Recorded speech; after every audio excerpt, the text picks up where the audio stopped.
Welcome to the ProStructures Concrete Modeling Learning Path.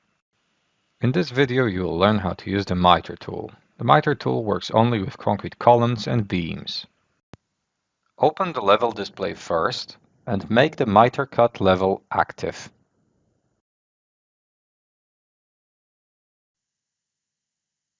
Fit the view as well.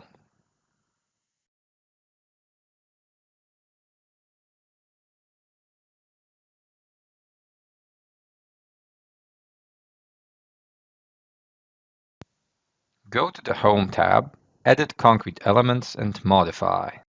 There, go to the Shapes tab, and at the bottom you will see the miter cut options, and have a look at them. We will use the miter to shapes using the outer contour lines, but first set the radius to 3 feet. Then click on the miter icon, and first select the narrower beam and then the wider beam.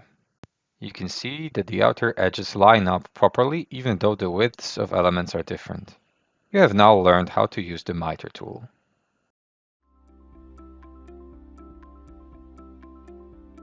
If you found this video helpful, please give it a like. If you want to see more such series, consider subscribing to our channel.